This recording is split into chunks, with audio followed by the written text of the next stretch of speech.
사랑하는 성도 여러분, 3월 15일 주일 아침입니다. 하나님의 은혜와 평강이 함께하기를 축복합니다. 좋아요, 구독 꼭 눌러주세요. 우리 참만 성도 큐티하는 그날까지 함께 달려가도록 하겠습니다. 오늘 우리에게 주신 하나님 말씀은 마태복음 23장 1절로 12절까지 말씀인데요. 우리 함께 11절과 12절의 말씀을 같이 읽도록 하겠습니다. 너희 중에 큰 자는 너희를 섬기는 자가 되어야 하리라. 누구든지 자기를 높이는 자는 낮아지고 누구든지 자기를 낮추는 자는 높아지리라. 아멘. 많은 유대인들이 지도자들이 와서 예수님에게 가장 큰 계명이 무엇이냐, 세금을 바치는 것이 옳으냐, 이런 이야기들을, 부활은 있느냐, 이런 이야기들로 예수님을 힘들게 만듭니다. 그래서 예수님께서 제자들과 무리들을 불러다가 이런 말씀을 하시죠. 그들의 가르침은 들어. 그들의 가르침은 하나도 버릴 것이 아니지만 그들의 행동은 그들의 삶을 본받지 말아라. 이렇게 말씀하십니다. 그러니까 은행이 일치하지 않는 삶에 대해서 예수님께서 지적하시는 거죠. 종교 지도자는 그 도덕 선생님을 뛰어넘는 사람이잖아요. 하나님의 뜻을 따라서 하나님의 뜻을 사람들에게 가르쳐주고 또 사람들로 하여금 그 하나님의 뜻을 따라서 순종하며 살도록 길을 열어주는 사람입니다. 그래서 그들을 뭐라고 이야기하는가? 모세의 자리에 앉았다, 이런 이야기를 합니다. 그만큼 영적인 질서와 권위를 가진 사람입니다. 율법을 해석하고 율법을 가르쳐주는 사람들을 이야기하죠. 특별히 이제 서기관들, 율법학자들이 그런 역할을 했잖아요. 그래서 많은 사람들이 그 가르침을 듣습니다. 가르침을 듣는다는 것은 무엇을 이야기하는 겁니까? 가르침을 배워서 따라 살겠다는 의지가 그 안에 들어있는 거죠. 그러면은 가르치는 사람은 뭡니까? 가르치는 사람은 내가 먼저 성경험을 해보고 그리고 그 경험한 것을 또 가르치는 것 아니겠습니까? 그래서 많은 사람들이 율법학자들 또 바리새인들을 존경하는 이유는 바로 하나님의 말씀을 따라서 순종하며 살기 때문에 그렇습니다. 그래서 예수님께서 서기관과 바리새인들의 그들이 모세의 자리에 앉았는데 해당마다 그 모세의 자리라는 것이 돌로 깎아놓고 있어요. 거기에 이제 앉아서 이제 율법을 설파합니다. 그래서 그들의 그 말하는 말하는 바는 행하고 말은 하나도 실수가 없어요. 말은 다 좋아요. 왜? 율법을 그대로 전하기 때문에 그렇잖아요. 그렇지만 행위는 본받지 말아라 그랬어요. 그들은 오로지 말만 하고 행하지 않는 자들이다 그랬어요. 여러분, 믿음이라는 것은 말이 아니라 행동입니다. 그래서 야고보도 그런 이야기 하잖아요. 그죠? 행하지 않는 믿음은 죽은 믿음이다, 이런 이야기를 합니다. 행위 구원은 아니지만 그래도 우리가 믿음이 있노라 하면 그 믿음의 발자취를 따라서 말씀을 따라서 순종하는 삶이 곧 믿음 있는 삶의 모습이죠. 그래서 말은 많이 듣는데 좋은 말씀, 율법의 말씀, 생명의 말씀을 많은 듣기는 한데 그것이 행동으로 옮겨지기까지 그게 순종으로 나타나야 되는데 귀만 즐거워요. 귀는 깨달아요. 가슴으로 감동은 받아요. 그러니까 손과 발로 이것이 내려가지 않으면 이게 무슨 의미가 있냐라는 겁니다. 그래서 특히 바리새인들이나 율법학자들은 말은 쉬워요. 가르치는 입장이기 때문에. 근데 사실은 무리와 백성들은 삶의 현장에서 살아가는 사람이잖아요. 그러니까 삶의 현장에서 그 말씀을 들고 어떻게 순종하며 살 것인가 정말 고민하며 살잖아요. 삶의 현장이 얼마나 힘듭니까? 세상과 더불어서 살기 때문에 그곳에는 하나님도 모르고 세상의 그 경쟁 속에서 사는데 하나님 말씀을 듣고 실천한다는 것이 보통 힘든 일이 아니잖아요. 그렇게 어떻게 보면 성도들이 더 신앙이 좋은 거죠. 자, 가르치는 목사들은, 율법학자들은, 서기관들은 어디에 있어요? 성전 안에 있어요. 교회 안에 있어요. 그래서 행동 반경이 늘 언제나 어떤 면에서는 그 세상의 유혹과 어떤 경쟁으로부터 좀 떨어져 있는 그런 입장이 있죠. 그럼에도 불구하고 그 말씀을 따라서 순종하며 살지 않는다는 것은 이것은 굉장히 어폐가 있는 거죠. 그래서 예수님께서 저들의 가르침은 잘 들어 배워 버릴 게 하나도 없어. 그렇지만 저들이 행하는 행동에 대해서는 본받지 말아라. 그들은 말만 하고 행동으로 실질적으로 따르지 않는 경우가 많다라는 겁니다. 그러니까 여러분들도 그래요. 행여나 혹시 여러분들을 지도하고 있는 사람들 행동이 영 마음에 안 든다. 그냥 말씀만 아멘 하고 그 말씀 버릴 것이 없으니까 그 행동을 본받지 않으면 되는 거예요. 그렇죠? 예. 그래서 예수님께서 이제 그들에게 그런 이야기를 합니다. 그리고 그 사람들은 심지어는 자기들이 행하지 않음으로 인하여서 또 그 율법의 내용들을 잘못 해석해서 오히려 그것으로 인하여서 율법을 말씀을 전해서 묶인 자들이 자유케 되고 죄인들이 회개하고 돌아오고 이런 은혜를 입어야 되는 그런 말씀을 오히려 막 사람들에게 무거운 짐으로 그 사람들을 억압하는 거죠. 율법이라는 그 자체가 그렇잖아요.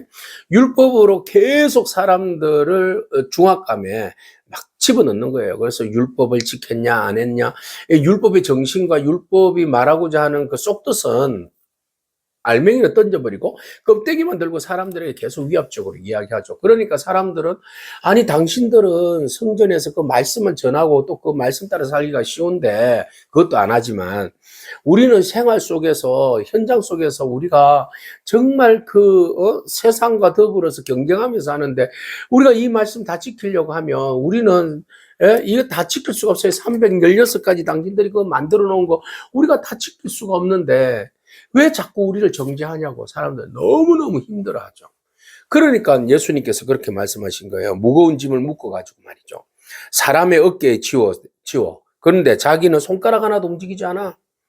이런 자들을 어떻게 본받을 수가 있겠냐라는 겁니다. 그래서 신앙은 아까도 말씀드렸듯이 신앙은 말이 아니라 행동이죠. 그리고 또 신앙은 한마디로 이야기하면 무거운 짐을 우리에게 지게 하는 것이 아니라 함께 지는 것이 신앙이다. 지도자는 그 짐을 너희는 무거운 짐을 지라 하고 손끝도 하나 움직이는 것이 아니라 지라 했을 때는 멍에를 같이 매는 거예요. 예수님께서 누구든지 수고하고 무거운 짐진 자들은 내게로 오라고 그랬잖아요. 그죠? 내가 그 멍에를 같이 져주겠다고 주님 말씀하시잖아요. 이게 진짜 리더입니다. 그래서 성도가 아파하고 힘들어하면 그 멍에를 같이 져줘야 되죠. 네가 다 잘못이야. 네가 회개해. 네가 기도해야지. 네가 똑바로 안 살아서 그래. 뭐 이렇게 자꾸 정죄만 하면 우리가 헤어날 길이 없어요. 정말 힘들죠. 그렇지만 우리가 믿음으로 살아야 되지 않겠습니까? 우리 같이 기도합시다. 네. 당신이 금식하면 나도 같이 함께 금식하고 당신이 기도할 때 나도 같이 기도하겠습니다. 이렇게 하면 짐이 서로 나누어지잖아요. 그러면 서로가 위로가 되고 믿음의 사람들이 뒤처져지는 것이 아니라 다시 믿음이 회복되어지는 그런 은혜가 있는 거 아니겠습니까? 이게 진짜 리더죠. 그러나 이 사람들은 오히려 사람들로 하여금 더 짐을 무겁게 해서 사람들로 하여금 떠나가게 하는 거예요. 떠나가게 하는 거예요. 그래서 오늘 우리가 적용점을 찾아본다면 먼저 나는 말씀을 아는 사람인가? 아니면 말씀을 사는 사람인가? 나의 신앙은 지식인가? 아니면 실천인가? 이런 것들을 고민해 봤으면 좋겠습니다. 또 우리가 판단하고 요구하는 자가 아니라 짐을 함께 지는 사람. 이런 사람이어야 하지 않겠습니까? 그래서 예수님께서 말만 하고 행동하지 않는 것, 그리고 자기가 알고 있는 얇은 그 율법을 가지고 다른 사람들을 오해해서 정죄하는 것, 이게 잘못된 신학이다. 잘못된 신앙이다. 그렇게 말씀하십니다.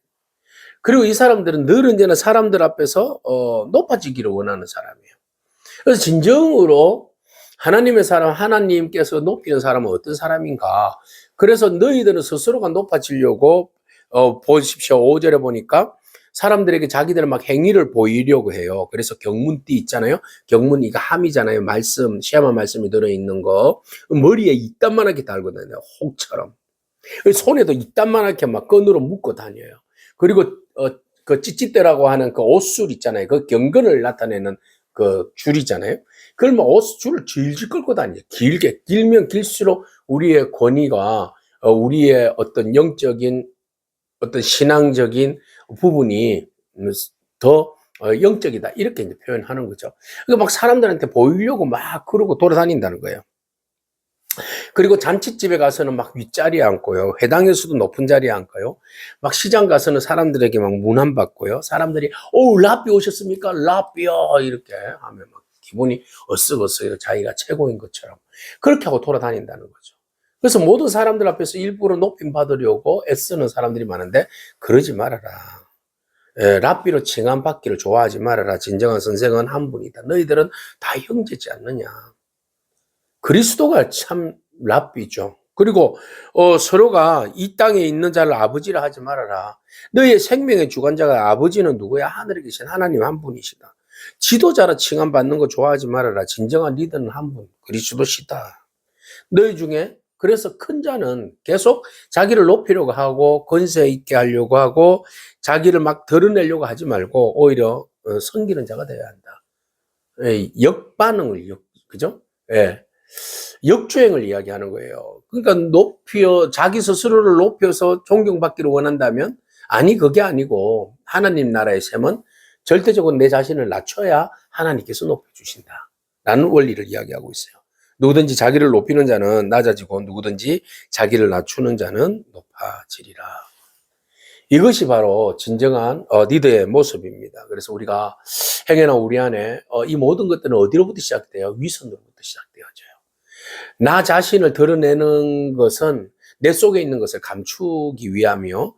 내 속에 있는 것이 감춰질 수는 없죠. 은연중에 내 속에 있는 것은 드러나게 되어 있어요. 그게 사람들 앞에서 권위적이거나 또 사람들에게 인정받기를 원하거나 인사받기를 원하거나 다른 사람들을 내가 가지고 있는 얄팍한 어떤 성경적 지식 가지고 정죄한다든지 그 사람들에게 무거운 짐을 맡긴다든지 넘긴다든지 그 다음에 나는 행동하지도 않으면서 그 뜻대로 살려고 하지도 않으면서 다른 사람들을 힘들게 하는 그 모든 것들이 바로 우리의 위선적인 태도다.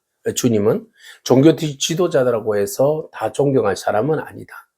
우리가 가장 낮은 자리에 있지만 그러나 주님의 뜻을 따라서 섬기고 서로 함께 짐을 지고 함께 행동으로 선을 보이려고 하는 그 최소한의 노력, 이런 사람이 진짜 하나님 나라에 합당하게 존경받는 사람이다 라고 말씀하십니다. 오늘 우리가 다른 사람들 앞에 인정 안 받아도 높임을 안 받더라도 우리의 자리에서 묵묵히 겸손히 낮추어서 다른 사람들 나보다 낮게 여기서 높일 수 있는 그런 진정한 섬김의 리더십의 삶이 되어지기를 여러분 축복합니다. 아멘. 기도하겠습니다. 하나님 감사합니다. 우리는 언제나 높아지려고 하고 출세하려고 하고 또 우리의 권세와 권력을 부와 명예를 모든 사람들에게로부터 인정받고자 합니다. 그러나 주님은 오히려 역주행하라고 하십니다. 자기를 낮추는 자가 진정으로 높아진다고 말씀하시고 주님께서 인정하신다고 말씀하십니다. 하나님, 우리 안에 있는 이런 위선적인 태도들을 다 버리게 하여 주시고 진정으로 주님을 따른다고 하면서 말이 아니라 행동으로 또 짐을 지우는 자가 아니라 함께 지는 자가 되게 하여 주옵소서. 그래야 해서 우리 모두가 다 잘 섬김으로 하나님 나라를 아름답게 세워갈 수 있는 그런 믿음의 공동체가 되어질 수 있도록 우리의 영혼을 축복하여 주옵소서. 예수님의 귀하신 이름으로 기도합니다. 아멘. 오늘도 믿음으로 승리하길 축복합니다. 아멘.